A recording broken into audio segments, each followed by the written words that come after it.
etc. C'est une catastrophe pour les salariés, ça. Une absolue catastrophe. Parce que l'inflation, il y en a toujours. Et quand les salaires sont plus indexés, ça devient la jungle. C'est-à-dire que ça devient moins confortable et c'est ça qu'ils cherchent. Donc on va nous dire, si vous créez trop de monnaie, vous aurez de l'inflation.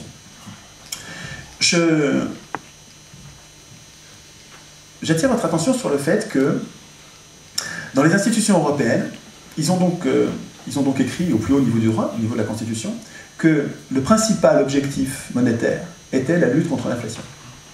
Le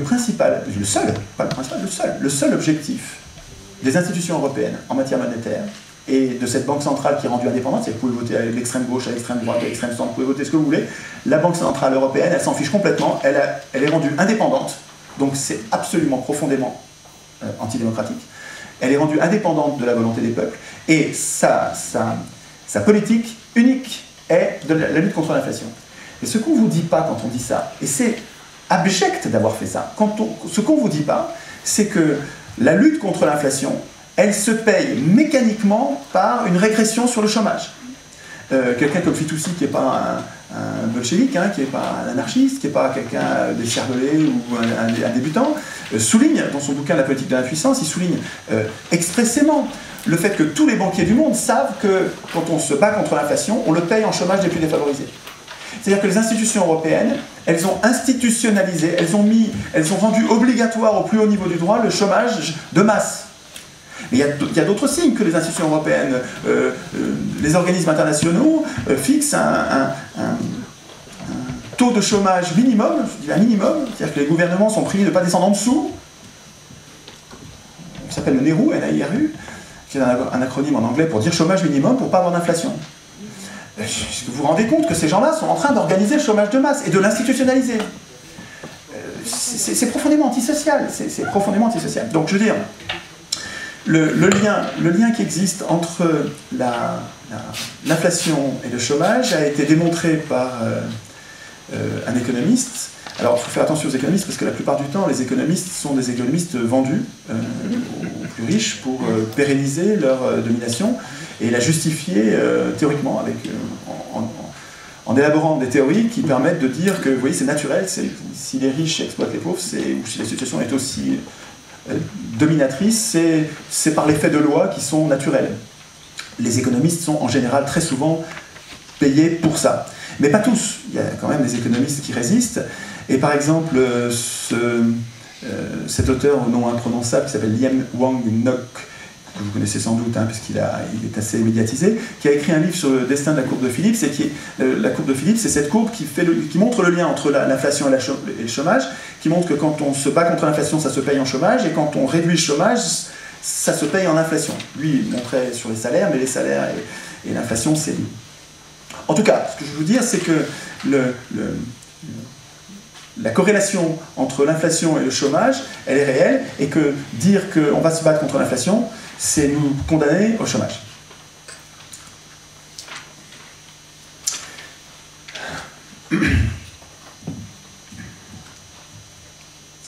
Alors, sur la monnaie, avant d'en venir aux solutions, pour être sûr que tout le monde a compris comment ça marche, pendant longtemps, les monnaies humaines représentaient une matière précieuse, de l'or ou de l'argent. Ça a été du tabac, ça a été toutes sortes de choses. Et puis un jour, les humains ont compris, c'est certains humains, c'est les humains qui avaient beaucoup d'argent et qui se sont aperçus qu'ils pouvaient faire encore plus d'argent en inventant de l'argent qui est un titre qui dit « j'ai de l'argent, mais je te promets que j'ai de l'argent ». Et ça vaut comme de l'argent. C'est-à-dire que le banquier qui était un commerçant, un gros commerçant, c'est les gros commerçants qui sont devenus des banquiers, qui ont commencé par s'enrichir, puis à force d'avoir de l'argent, ils se sont mis, qu'est-ce que fait cet argent? Ils se sont mis à prêter cet argent.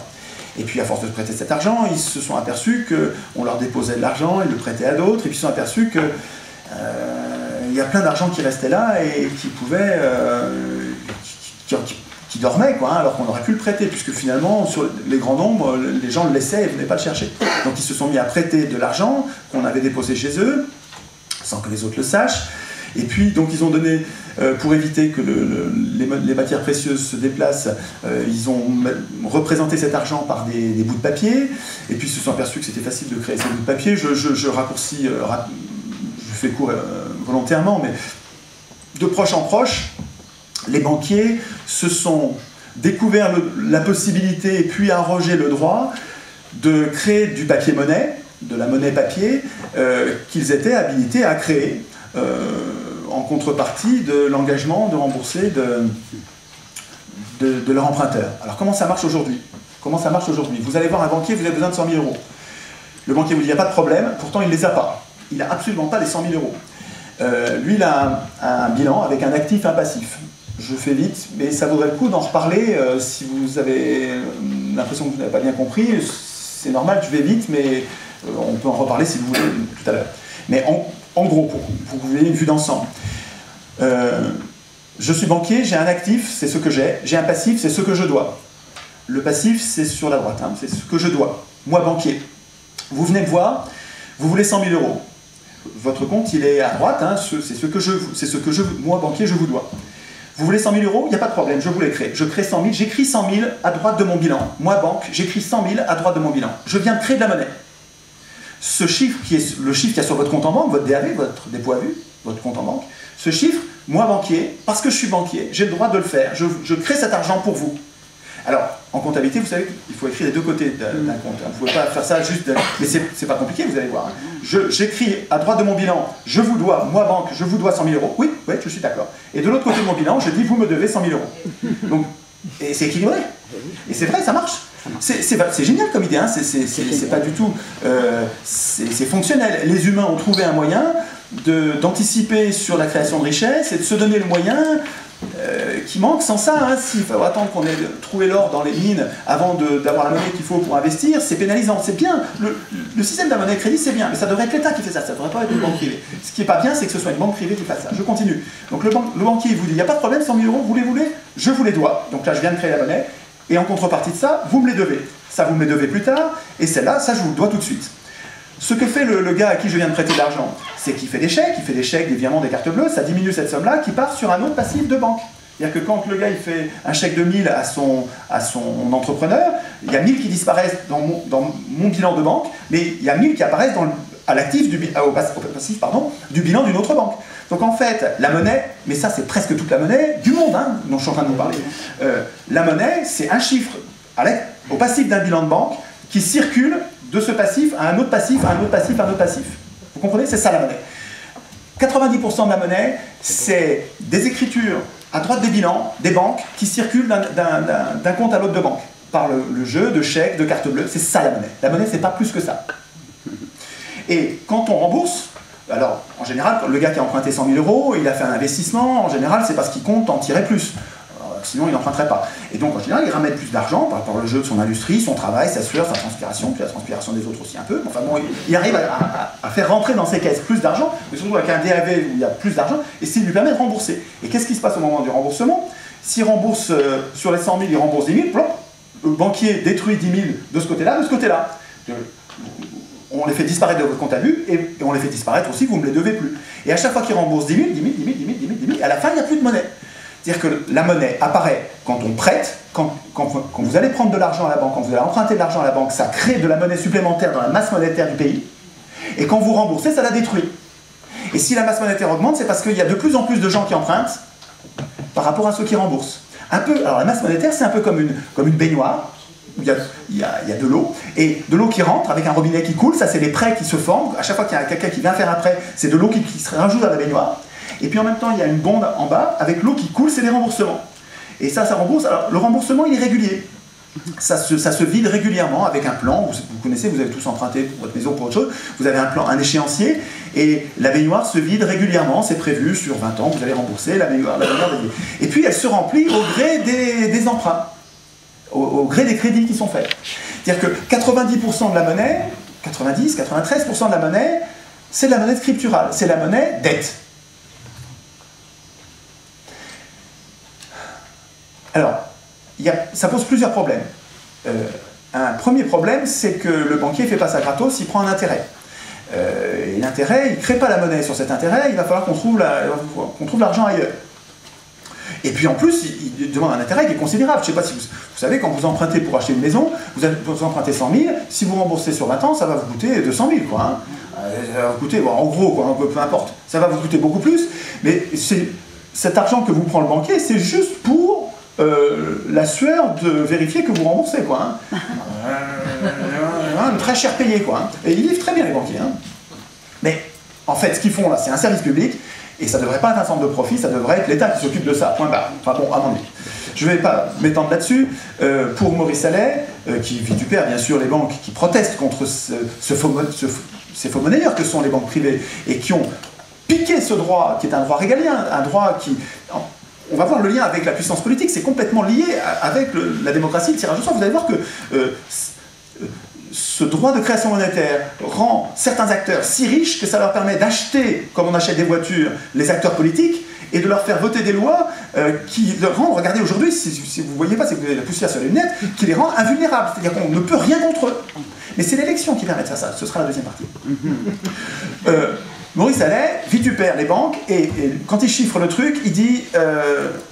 en gros, ce que l'État perd à abandonner ce droit de création monétaire aux banques privées, c'est 5% du PIB, 5% du revenu national, c'est l'équivalent de l'impôt sur le revenu.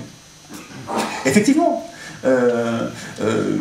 si on reprenait ce droit-là, ça ferait une ressource pour l'État considérable qui permettrait de ne plus avoir d'impôt sur le revenu, ou qui permettrait de financer autre chose dont on a besoin qu'on n'arrive pas à financer aujourd'hui. Il y a beaucoup d'argent en jeu sur cette affaire-là. C'est même pas le plus important. Mon histoire de baignoire. Il faut comprendre que, et c'est Juglar qui a mis ça en évidence, Juglar c'est un des chouchous de Maurice Allais. Je l'appelle Maurice parce que je le connais. Enfin, je le connaissais parce qu'il est mort il n'y a pas longtemps, malheureusement. Et il parlait tout le temps de Juglar. Et Juglar, c'est un économiste très intéressant qui a étudié le volume de la monnaie en le corrélant aux différentes crises en Angleterre, aux États-Unis, sur des très longues périodes. Et il a observé que toutes les crises qui nous ruinent, qui ruinent les épargnants. Les épargnants, ils se retrouvent avec rien à poil. Tout ce qu'ils avaient épargné toute leur vie, ils n'ont plus rien. Et des millions de personnes. À chaque crise, ça se passe comme ça. Et Juglar a observé qu'à chaque fois, ça s'était précédé par une espèce d'inflation de crédit, avec beaucoup d'espèces d'euphorie de crédit, qui rend les gens pas raisonnables au moment de prendre des risques, ils prennent trop de risques parce que l'argent est trop facile, et puis quand ça s'effondre, c'est chômage pour tout le monde. Et ce qu'il souligne, c'est la corrélation entre la masse monétaire et la prospérité. Et regardez cette histoire de baignoire. C'est très important de comprendre ça, je crois. On a un système de création monétaire qui fait que, quand on est optimiste, quand l'ambiance... Les humains sont des animaux très psychologiques, hein. On est très optimistes ou pessimistes, et en plus on est très moutonniers, on est très sensible à l'humeur et à l'humeur des autres. Et on est d'humeur variable et très sensible à l'humeur des autres. Et quand l'ambiance est à l'optimisme, c'est contagieux et on se met à être très optimiste, et quand on est optimiste, on emprunte volontiers, on parie sur l'avenir, on a confiance en l'avenir, donc on emprunte sur l'avenir, on fait des paris sur l'avenir, on est emprunteur, et les banquiers dans cette ambiance-là, ils prêtent volontiers, tout le monde... Il y a de l'offre de prêt, de la demande de prêt, il y a de plus en plus de prêts, vous avez la baignoire qui se remplit à fond de ballon, vous avez la baignoire qui se remplit, et vous vous retrouvez avec trop d'argent. Il y a une vieille image qui est éculée, mais que je reprends parce qu'elle est quand même assez utile, c'est de comparer la monnaie au sang dans un organisme. Et du sang, si vous en avez trop, c'est un vrai problème, vous avez un problème avec trop de sang, et puis si vous en avez trop peu, c'est pareil, vous avez un vrai problème. En fait, il faut arriver à trouver la bonne quantité. Or, la bonne quantité de monnaie, quand vous voyez comment c'est foutu notre système, c'est mal foutu. Regardez, on est en période d'optimisme. Donc les gens empruntent de plus en plus. Pourtant, ils remboursent tous au même régime. Vous avez compris que le remboursement, la façon dont la baignoire se vide, c'est sur des échéanciers qui ne se vident pas plus vite en période d'optimisme ou de pessimisme. Ça se vide à un rythme régulier. Mais ça se remplit à un rythme très irrégulier. Donc quand on est en optimisme, ça se remplit à toute vitesse et vous avez trop de sang, et finalement il y a tellement d'argent que les gens se mettent à spéculer, parier sur des tulipes, sur je ne sais quelle autre bêtise, ou les start-up d'internet qui sont ou sur l'art contemporain, n'importe quoi. Les gens sont prêts à parier des sommes folles sur n'importe quoi, prendre des risques immenses, parce que c'est pas leur argent, parce que c'est de l'argent très facile. Et cette prise de risque considérable qui va croissant, elle finit par, comme Maurice disait, les arbres ne montent pas jusqu'au ciel, ça finit par se casser la figure, ce truc-là. Et quand ça se casse la figure, vous avez l'humeur des gens qui se bascule complètement et qui est encore moutonnier, et qui cette fois-ci est moutonnière, mais dans l'autre sens, et c'est un pessimisme, alors là on n'emprunte plus, et les banques elles se méfient, elles ne prêtent plus, et il y a de moins en moins de crédits, vous avez la baignoire qui arrête de se remplir, mais qui continue à se vider. Et là, vous avez la masse monétaire qui diminue, et là, quand il n'y a plus de monnaie, il y a du chômage. Hein. Et alors, il y a... Je n'aurai pas le temps de vous présenter tous les bouquins, mais sur pour comprendre ce que c'est que l'argent, et c'est formidable, l'histoire de l'argent, c'est l'histoire des hommes, ça se lit comme un roman policier. Il y a quelques bouquins qui sont quand même vraiment géniaux.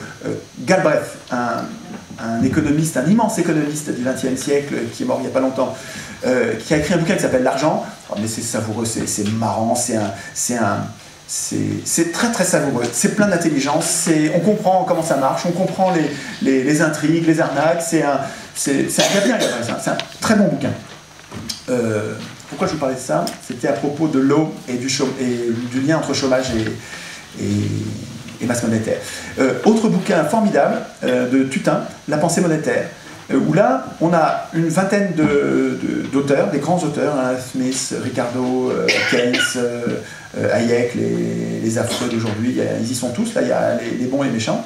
Et il y a des extraits de leur œuvre, donc il y a leur œuvre et la présentation de Tutin, qui est très synthétique, qui est très bien faite. Et là-dedans, on découvre que Law, vous connaissez Law, c'est celui qui avait créé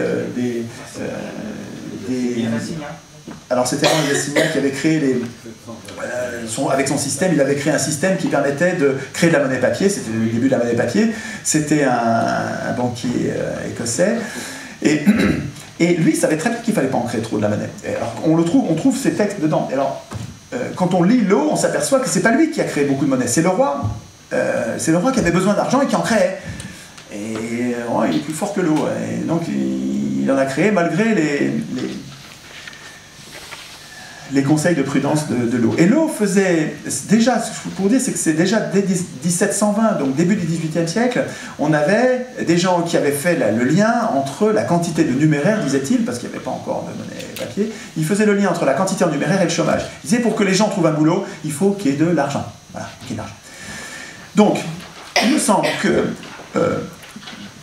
de ce que j'ai à vous dire ce soir, les citoyens devraient avoir conscience que le processus de création monétaire détermine leur vie quotidienne, notre vie quotidienne. C'est-à-dire que notre prospérité ou notre austérité dépendent directement du choix politique de la création monétaire, de la technique de création monétaire et des auteurs à qui on confie cette tâche. Vous ne pouvez pas dire, moi ça ne me concerne pas, c'est trop compliqué, j'y connais rien, ou j'ai du travail. Voilà. Enfin, si vous avez du travail, vous ne vous occupez pas de ça, vous êtes suicidaire, vous êtes comme une autruche qui met la tête dans le sable. Enfin, à mon avis, c'est un sujet central. Vous devriez comprendre comment ça marche, il faut prendre des bouquins, apprendre comment ça marche, lire. Il y a un petit bouquin, celui-là, il est petit, écrit par Holbeck et Derrida. Ils m'ont demandé de faire la préface et je l'ai fait volontiers, j'étais enthousiasmé par ce bouquin. C'est une synthèse des enjeux de la monnaie et du potentiel qu'on a à reprendre en main la création monétaire. Ça s'appelle La dette publique, une affaire rentable, parce que la dette c'est encore un autre sujet, hein, mais qui est complètement lié, hein, parce que la monnaie est prévue, elle est conçue pour nous endetter. On va peut-être avoir le temps de développer, mais ça passe tellement vite. Ce petit bouquin-là, je vous compte. Vous pourrez venir après pour regarder si vous voulez. Je file.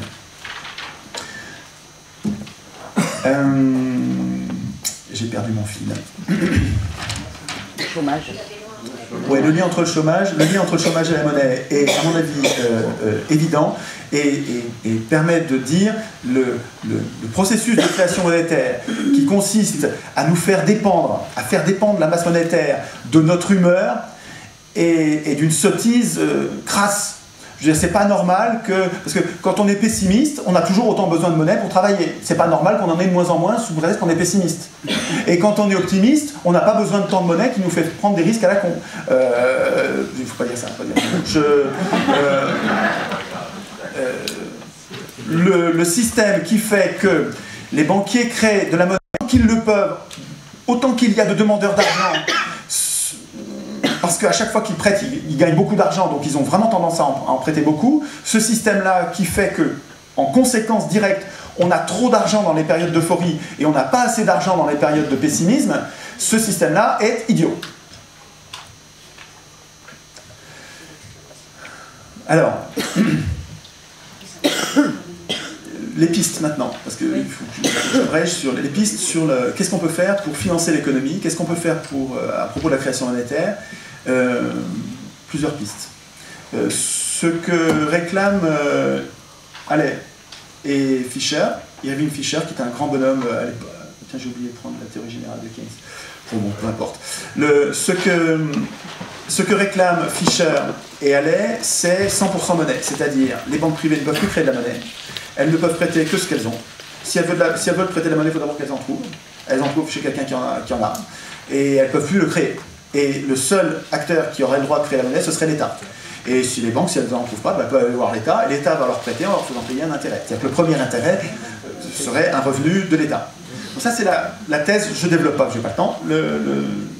La première piste solide, pas parfaite, mais solide, d'émancipation des banquiers privés et de tout le potentiel de corruption qu'il y a derrière leur enrichissement extravagant. Il faut qu'on comprenne que ça... Le fait qu'ils soient riches, on s'en fout. Je veux dire, ils sont riches, ils sont malades. Mais le problème, c'est qu'ils ont un potentiel de corruption qui les rend capables d'influencer la politique au point de favoriser des acteurs qui sont profondément antisociaux et qui, là nous rendent la vie impossible. Donc, le fait que les riches vivent dans leur coin... c'est pas ça le problème. Le problème, c'est pas qu'ils soient riches. Le problème, c'est qu'ils soient capables de polluer la politique et de la rendre profondément antisociale. Deuxième piste. Jeanneney, un des ministres de Gaulle, qui est mort il n'y a pas longtemps. Jean-Marcel Jeanneney, le père de celui qui est sur France Culture. Écoute La France qui gronde. Un petit bouquin. Formidable, super bouquin. Un petit bouquin qui commence par raconter les crises pour montrer qu'il sait ce qu'il dit. Il sait que oui, je sais que quand on crée trop d'argent, les signes monétaires perdent de la valeur, on risque une hyperinflation. Je sais, dit-il dans le début de son bouquin. Il a raison, comme ça on ne pourra pas lui dire que c'est encore un écervelé qui ne sait pas. Oui, il sait. Mais en même temps, sa thèse, c'est que dans ces périodes de pessimisme où en fait on manque d'argent. On manque d'argent et quand on crée de l'argent, il va dans les mauvaises poches, il va dans les poches des banquiers, des industriels, des gens qui sont richissimes et qui ne dépensent pas, qui ne le remettent pas dans le circuit. Quand on est dans cette situation-là, Jeanneney propose ce qu'il appelle la reflation par la distribution de monnaie permanente. Donc c'est la monnaie d'État, donc c'est les billets de banque ça. C'est les 10% de la monnaie qui ne sont pas la monnaie scripturale. C'est le peu qui reste à l'État dans la création monétaire. Donc, Jeanneney propose, alors à l'époque c'était pas encore les euros, c'était des francs, il proposait de façon très pragmatique, parce que personne n'est capable de vous dire combien il faut de monnaie. Hein, ils disent qu'ils sont très scientifiques, mais en fait personne ne le sait. Et puis quand vous voyez les quantités qu'ils en créent en ce moment, enfin bon. Donc ce qu'il dit Jeanneney, c'est de façon très pragmatique, on crée des billets de banque, on fait marcher la planche à billets, raisonnablement, oui, je sais qu'il ne faut pas en créer trop. Je crée des billets de banque, et je donne 3000 francs à chaque humain. Vieux, jeune, bébé, nourrisson, quel que soit l'humain, je donne 3000 francs à chacun, je distribue, et je ne passe même pas par les banques. Je l'envoie par la poste, je le donne dans la poche de ceux du commun des mortels qui va le dépenser. C'est l'intérêt de la chose. Parce que quand vous donnez des milliers de milliards aux banques, ils ne les dépensent pas. Je ne sais pas si vous voyez la différence en utilisation de l'argent qu'on crée en ce moment. Et donc l'idée de Jeanneney, c'est de distribuer cet argent dans la poche des gens normaux. Et puis on regarde, on attend 6 mois, on regarde si ça fait de l'inflation. Ça fait pas d'inflation? Génial, dans 6 mois on recommence. Et on attend, etc. Et ça fait de l'inflation, on se calme un peu, on attend un an. Attendez, déjà la première bordée de 3000 francs par personne, vous êtes en train de fabriquer de la prospérité. Là, vous êtes en train de fabriquer de la prospérité. Et comme vous faites attention à l'inflation, il ne faut pas venir nous raconter que ça va faire de l'inflation, vous êtes un inconséquent, un irresponsable. C'est pas vrai. C'est une super bonne idée, son truc. Super. Un petit bouquin, on ne le trouve plus, il faut trouver l'occasion. Super bouquin. Sur le site, j'ai scanné et digitalisé, retenu et publié la partie importante vous trouvez ça sur très très très bon bouquin. Donc ça, c'est une piste. Reflation, Jean-Marcel Jeanneney. Je ne sais pas si vous repérez dans le fil, là, est-ce que c'est... Ouais, ça doit être quelque part, là, ça c'est... Où est-ce que je suis? Moi, je suis en haut de la page 3. Hein, la reflation de Jean-Marcel Jeanneney. Ah oui, alors il y a aussi le plan de la monnaie fondante. Parce qu'on a un problème avec la monnaie, c'est qu'il y a des gens qui l'accumulent. Les gens, ils sont malades, enfin, ils sont malades, on a un peu comme ça, hein, c'est les écureuils, ils ont peur de l'avenir, et quand ils ont peur de l'avenir, ils font des tas, au cas où, pour la saison prochaine, pour tenir jusqu'à la prochaine bonne saison. Mais cet argent qu'ils accumulent, alors quand ils le mettent à la banque, l'avantage de la banque, c'est qu'il n'est pas perdu. La banque arrive à se servir de cet argent déposé pour le reprêter. En fait, elle ne reprête pas cet argent-là, elle en crée d'autres, mais en se fondant sur celui-là. Donc c'est comme s'il circulait finalement cet argent. Et donc cet argent qui est déposé à la banque pour nos économies, cet argent-là, il n'est pas perdu pour l'économie. Mais par contre, la thésaurisation, c'est-à-dire que les billets de banque, et là, par contre, les billets de banque, il y en a un paquet. Hein. C'est pas du tout négligeable. Hein. Les gens qui font des stocks en billets de banque, alors là, par contre, cet argent-là, il manque aux autres. Il manque aux autres, et ce que cherchait Gesell, je n'ai pas pris son bouquin, c'est un gros bouquin, Gesell, qui avait écrit un bouquin sur la monnaie fondante, donc qui défendait, quelqu'un qui était admiré par Keynes, enfin Keynes avait bien pris en compte le travail de Gesell sur sa monnaie fondante. L'idée de la monnaie fondante, elle a été reprise dans plusieurs monnaies locales, c'est de rendre la monnaie autodégradable, biodégradable, pour qu'elle nous brûle les doigts. Oh là là, mais attends, et en fait, dans les expériences de monnaie fondante, le billet d'une valeur faciale de 100, par exemple, ne garde sa valeur faciale de 100 que si vous payez tous les mois un petit timbre qu'il faut coller sur le billet. Donc on prend un petit timbre qu'on colle, qu'on paye 10 ou 1, on le colle sur le billet, et c'est parce qu'il a son billet du mois qu'il vaut encore 100. Ça, vous comprenez vite. Alors, c'est la même chose que l'inflation. Hein. C'est la même chose que l'inflation, sauf que l'inflation, vous vous en rendez pas compte, vous vous faites arnaquer, on se fait tous arnaquer avec l'inflation. Exactement de cette manière-là, mais sans s'en rendre compte. La différence entre la monnaie fondante avec les timbres qu'il faut aller payer et coller sur le billet pour qu'il garde sa valeur, ça c'est pédagogique. Hein. Quand il faut aller payer le timbre pour que le billet garde de la valeur, vous vous dites, à qui je peux le filer le billet? Il me brûle les mains, quoi. Hein. Et donc ça le fait circuler. Et comme ça le fait circuler, ça c'est un facteur de prospérité. Donc c'est une bonne idée la monnaie fondante, c'est une bonne idée, c'est testé, c'est pas une panacée, mais c'est une bonne idée. Tac, tac, tac, que j'oublie rien.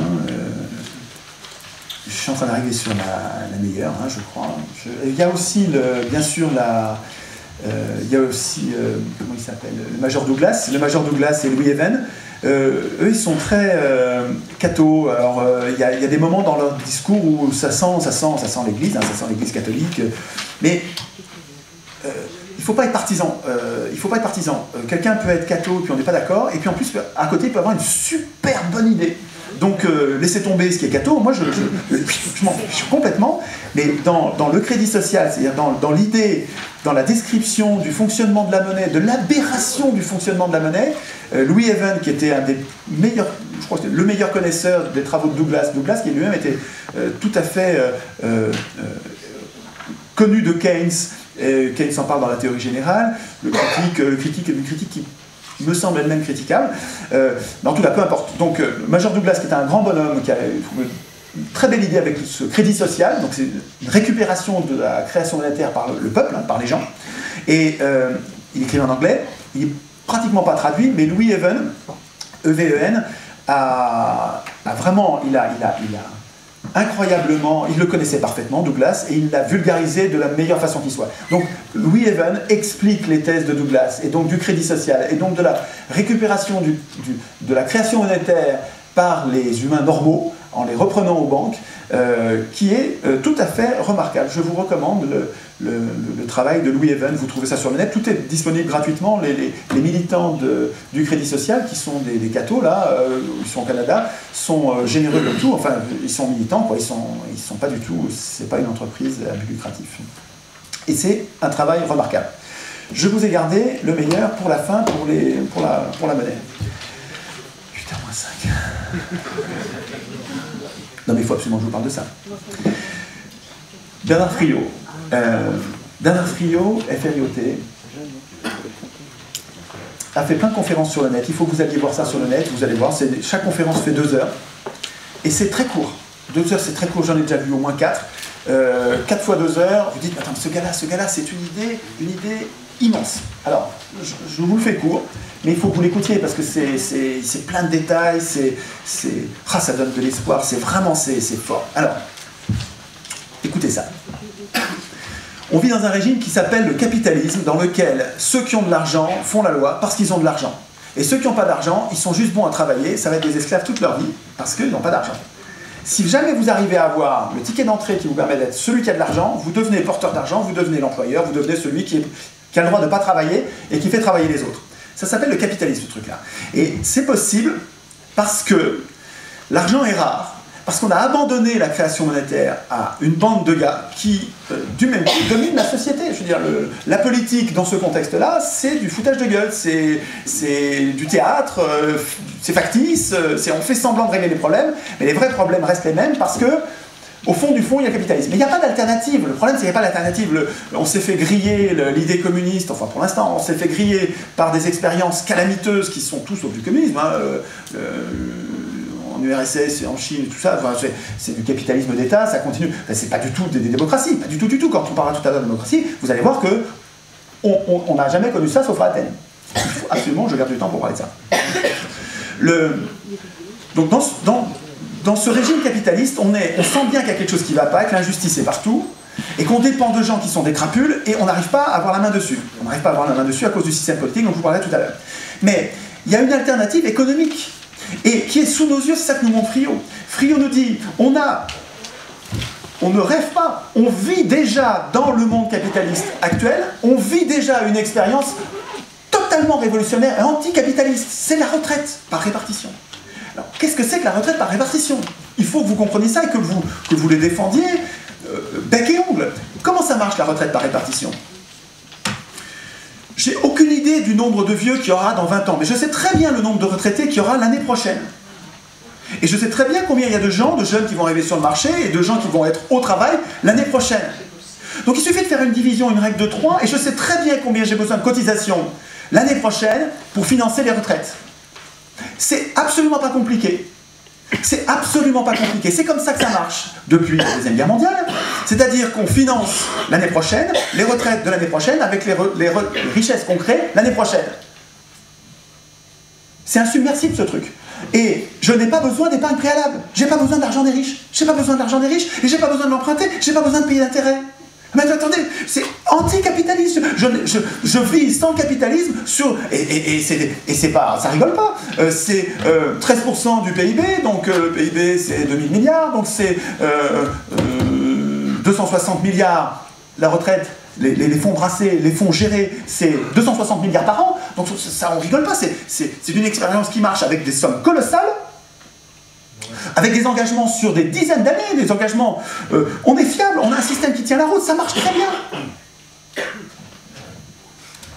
Et ce que nous dit Friot, mais pourquoi on ne généralise pas? Pourquoi est-ce qu'on est là à rêver, chercher des trucs compliqués? Pourquoi est-ce qu'on ne défend pas mordicus, ce système, en disant c'est ça qu'on veut, c'est ça qu'on veut? Et on n'a même pas besoin d'État. C'est pas étatique la retraite, c'est entre nous les salariés. On dit entre nous les salariés, on prend sur ce qu'on crée aujourd'hui, au lieu de nous distribuer les salaires, eh ben on prend X%, et on regarde combien on a besoin l'année prochaine, c'est un peu plus, ok, il n'y a pas de problème, ben on prend un peu plus. Et c'est pas difficile de prendre un peu plus, parce que chaque année, vous savez qu'il y a de la croissance, que chaque année on crée plus de richesses. 1, 2, 3%, mais là il faut prendre 0,1, 0,2, vous prenez des pouillèmes de plus chaque année. Donc il faut augmenter le taux. Parce que la population vieillit, quand elle rajeunira, il faudra faire autre chose, mais tant que la population vieillit, il faut prendre un peu plus de cotisations sociales, de taux, un peu plus, pour qu'on ait l'argent nécessaire pour financer le système, et c'est, dans un contexte de croissance, qui est un contexte permanent, c'est indolore. Mais pourquoi c'est pas généralisé? Et pourquoi ils le sabordent pour mettre à la place leur saloperie de système par capitalisation qui ne marche jamais, qui ruine les gens régulièrement? Tous les 3 ans, il y a une crise avec des gens qui perdent toutes leurs économies. C'est un système qui ne marche pas, la capitalisation. Alors que le système de répartition fonctionne parfaitement. C'est du sabordage, mais c'est parce que les gens qui sont au pouvoir, on va le voir tout à l'heure avec le système de l'élection, sont des valets des riches. Vous allez voir que l'élection, et il n'y a pas d'exception, ça met toujours les riches au pouvoir. En tout cas, ça met des gens qui sont au service des riches. J'y reviendrai, mais c'est complètement lié, c'est pas du tout dissociable. Vous ne pouvez pas dire, vous vous en sortirez pas sur mon idée de tirage au sort.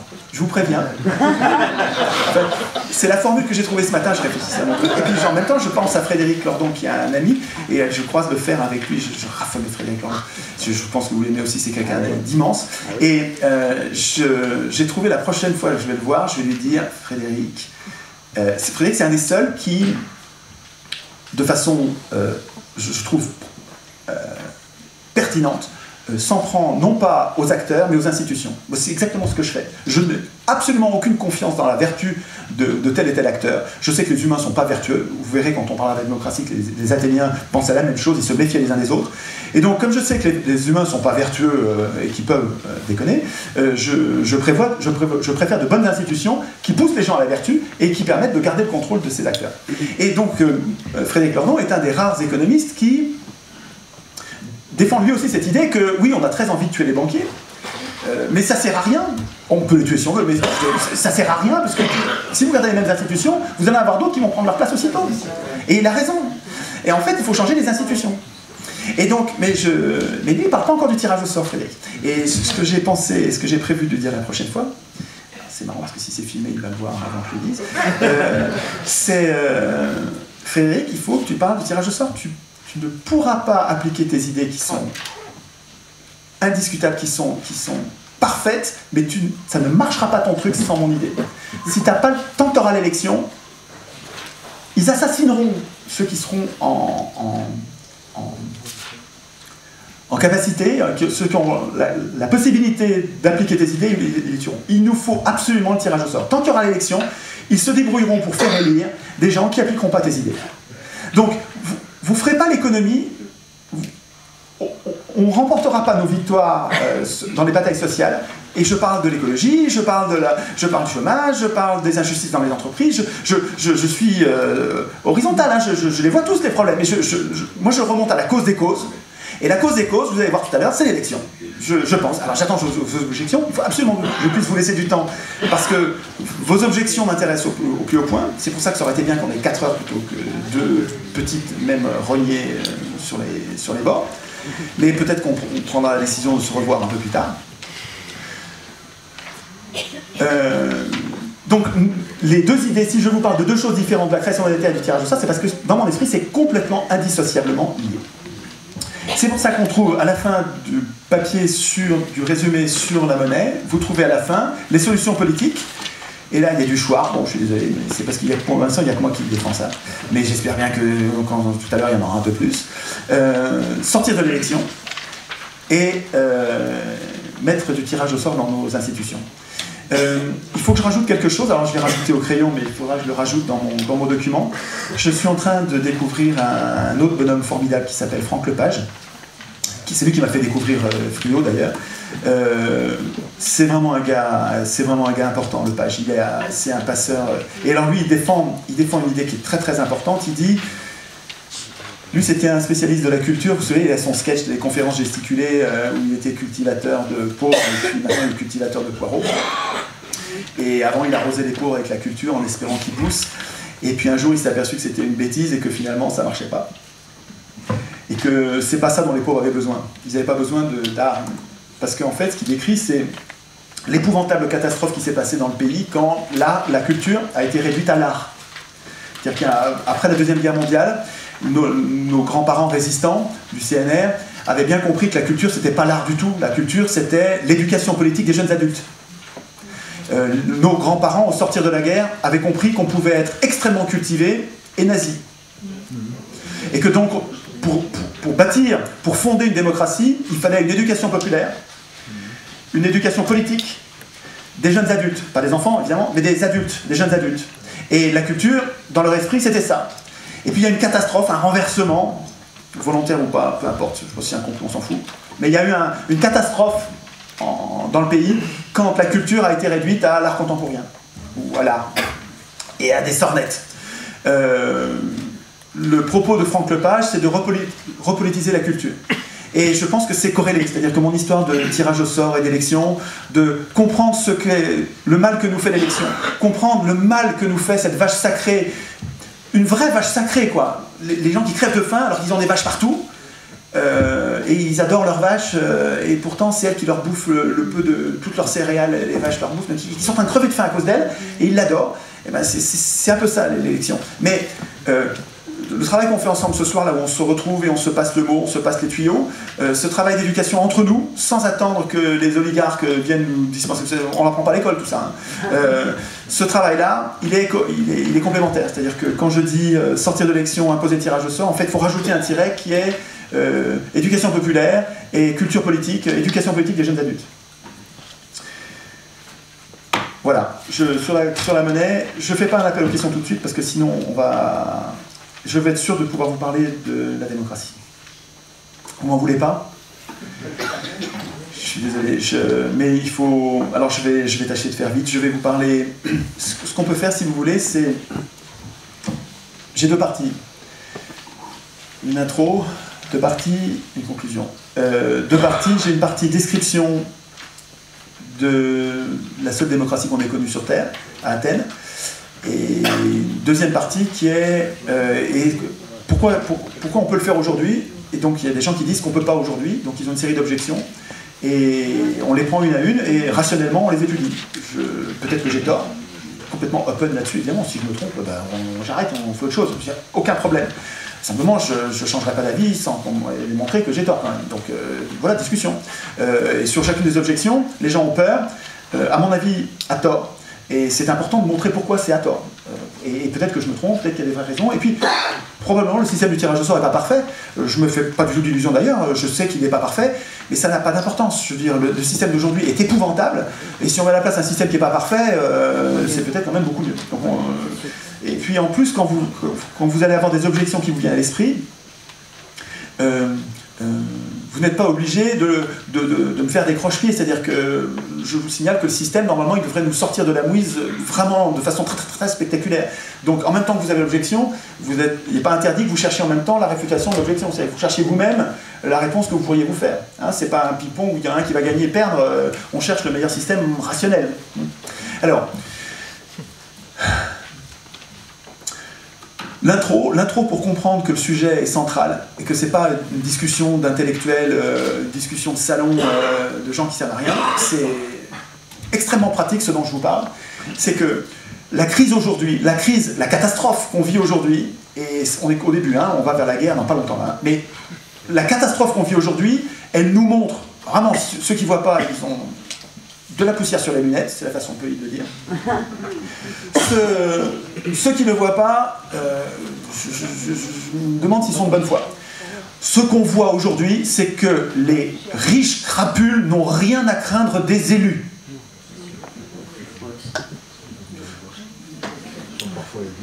Je ne dis pas que tous les élus sont les protecteurs des crapules. Je ne dis pas ça, je sais bien qu'il y a des élus formidables. J'ai des copains, je vois bien qu'il y a des élus. Mais en gros, vous voyez bien que même les gens sympas, ils sont impuissants.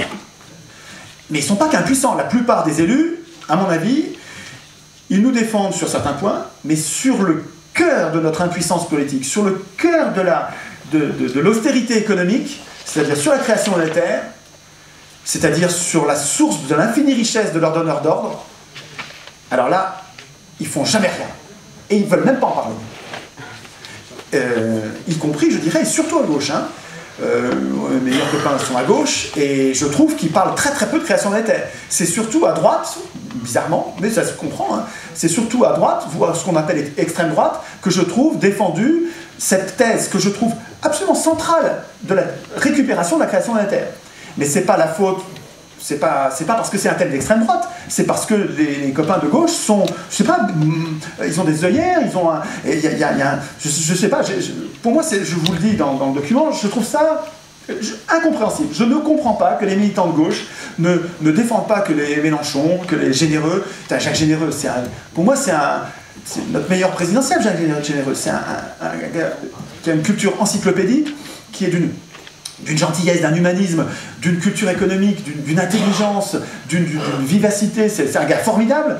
Mais sur la création monétaire, je commence à en parler un petit peu, mais pas assez, quoi. Je veux dire, c'est incroyable qu'il n'y ait que les gens à droite qui défendent ce... En tout cas, peu importe la répartition gauche-droite est égale. Ce que j'observe aujourd'hui, c'est que les événements nous prouvent que les riches escrocs, donc d'authentiques crapules qui nous volent comme au coin du bois, n'ont rien à craindre des élus. Donc le mythe, la promesse du suffrage universel de nous émanciper, de nous libérer de la dictature, ben, ces promesses ne sont pas tenues. Et je vous fais remarquer dans l'introduction que Tocqueville, Alexis de Tocqueville, écrivait, quelqu'un que je trouve admirable, hein, il faut lire Alexis de Tocqueville. En fait, c'est quand même un homme qui n'aimait pas la démocratie, qu'il a étudié de façon très honnête, et c'est extraordinaire le travail qu'il a fait d'analyse, donc très utile pour nous, à lire Tocqueville, mais qui n'aimait pas la démocratie, qui n'était pas un démocrate, encore qu'il défendait ardemment le tirage au sort dans les jurys, je vous en parlerai tout à l'heure, Tocqueville disait, et ça, moi, ça ne me sort pas de la tête, je ne crains pas le suffrage universel, entre guillemets, hein, je ne crains pas le suffrage universel, point. Les gens voteront comme on leur dira. Donc, 1835, ils savaient déjà, eux, qu'il n'y avait rien à craindre du suffrage universel. Celui qui a établi le suffrage universel en France, c'est Napoléon III, Bismarck en Allemagne.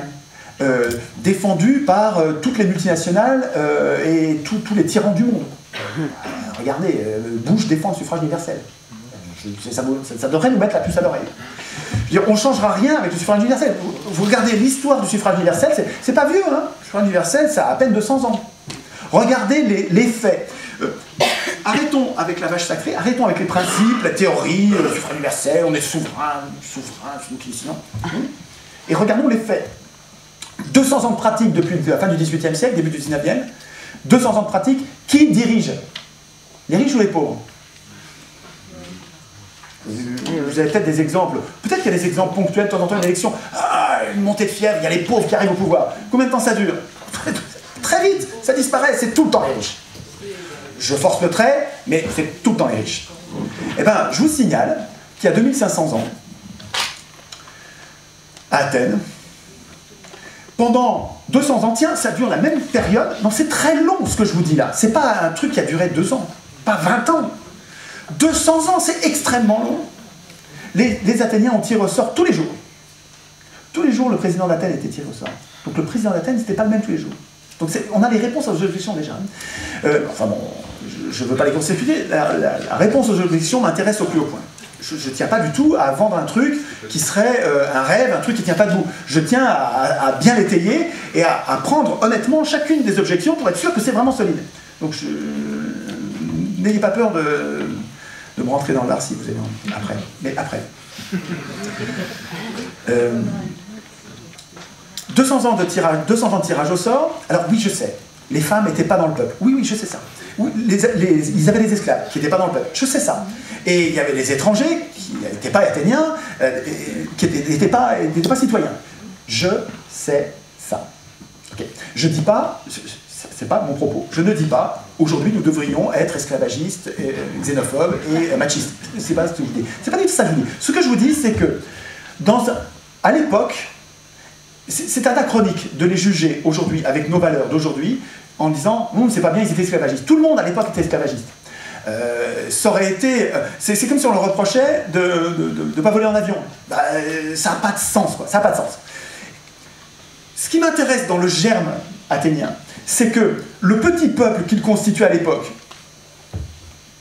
ce petit peuple était composé essentiellement de pauvres. Il y avait très peu de riches comme aujourd'hui. Ça, c'est une constante dans l'histoire des hommes. Il y a moins de riches que de pauvres. Et eux aussi, dans leur peuple de l'époque, il y avait beaucoup de pauvres et peu de riches.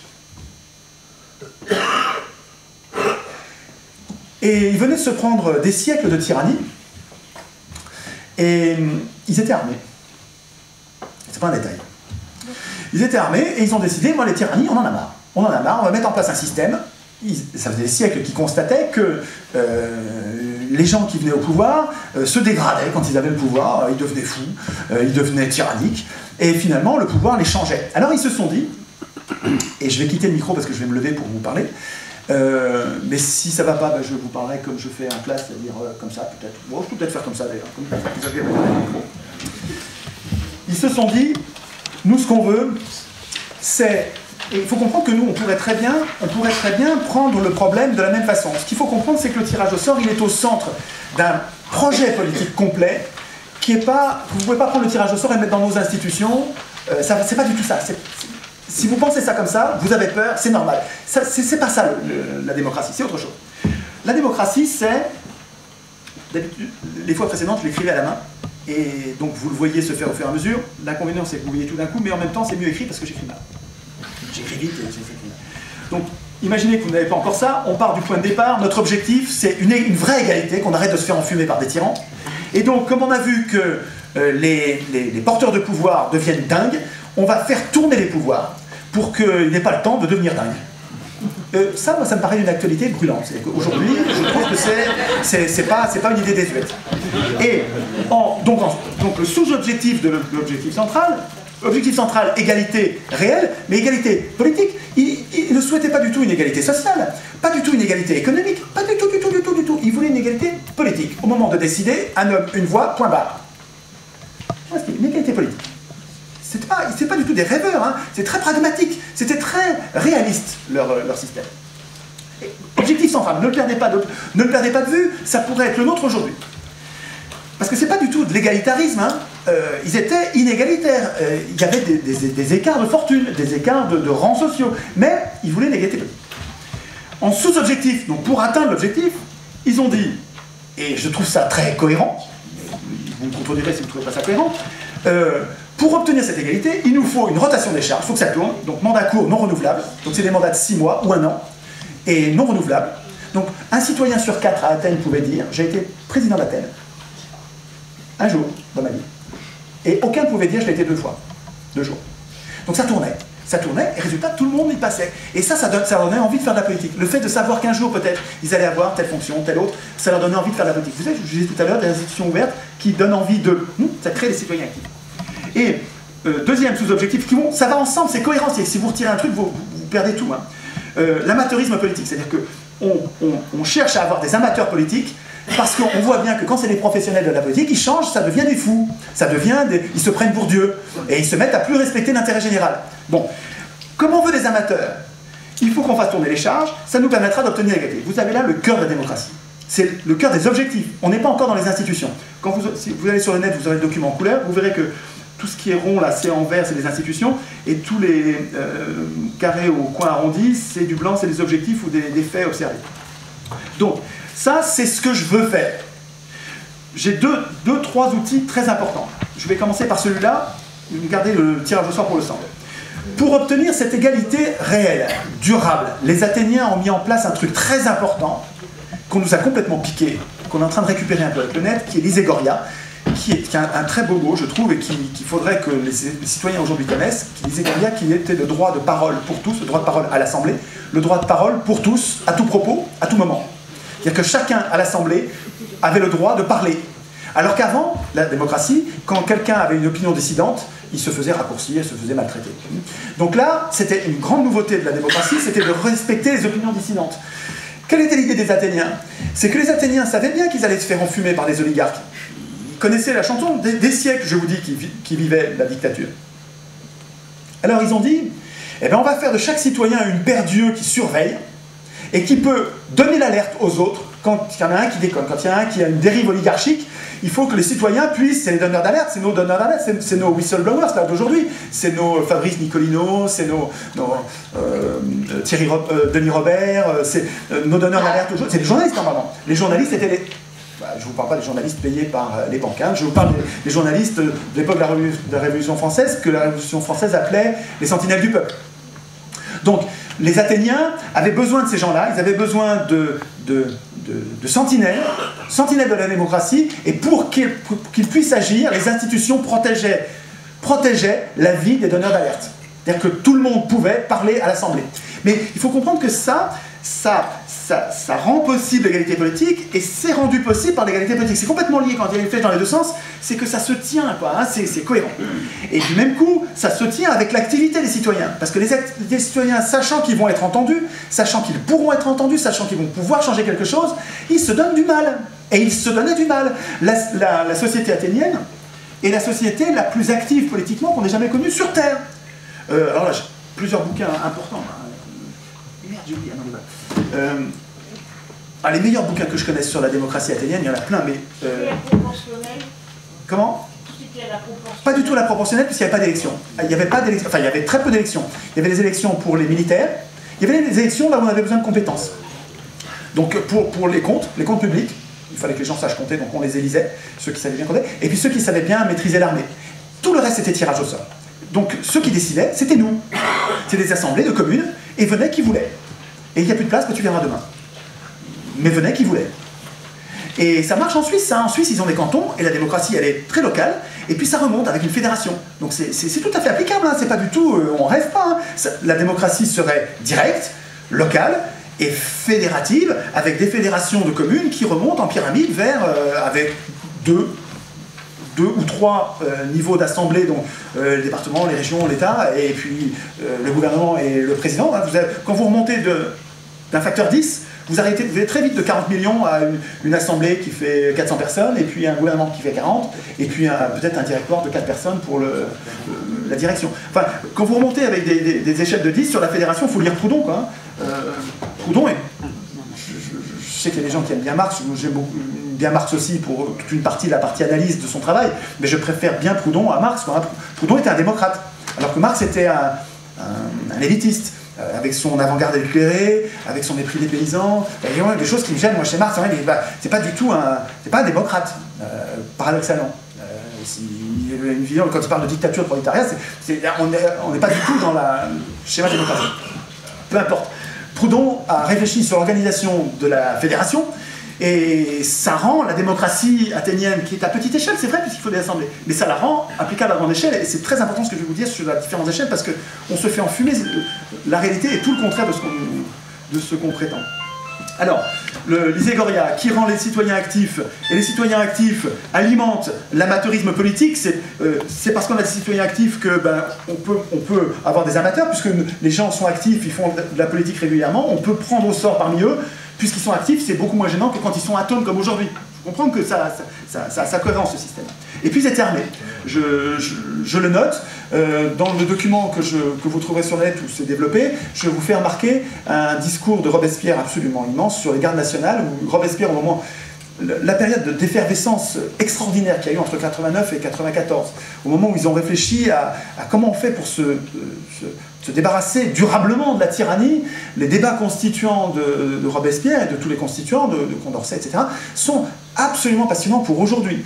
Et quand Robespierre fait son discours sur les gardes nationales, il explique de façon somptueuse, c'est enthousiasmant, il explique comment il ne faut pas créer une police. Il nous faut une armée, d'accord, pour se battre à l'extérieur, donc des professionnels, mais à l'intérieur, l'armée de l'intérieur, qui est la police, qu'ils appelaient les gendarmes, ils appelaient ça la garde nationale, la police de l'intérieur, l'armée de l'intérieur, il faut que ce soit des citoyens normaux, et que ça tourne, tiré au sort, rotation, un peu comme en Suisse, ça tourne. Sinon, ce que dit Robespierre, c'est si vous armez un corps dans le peuple, et que vous désarmez le peuple, moi, Robespierre, je vous garantis que vous retournerez à la dictature, à la tyrannie. Et on y est. On le voit bien qu'on y est. Je veux dire, il a raison. Une démocratie, ça nécessite des citoyens qui défendent leur démocratie. Ça, je crois qu'on y compte. Alors, je sais que les filles n'aiment pas que je dise ça, mais bon, je suis désolé, j'ai pas de solution alternative. En face, on a des gens qui ne sont pas gentils, quoi. Alors, j'arrive au cœur du cœur. Ce qui permet l'amateurisme, la procédure qui rend possible l'amateurisme et la rotation des charges. Il faut comprendre que là, on n'a pas le choix. C'est le tirage au sort. Si vous mettez l'élection à la place du tirage au sort, si vous mettez l'élection là, vous n'aurez plus l'amateurisme. Vous allez avoir ce qui déclenche une élection, ce qui fait que vous aimez bien ce gars-là, ou ce gars-là, il est valeureux, il est séduisant, il est bon, il est bien.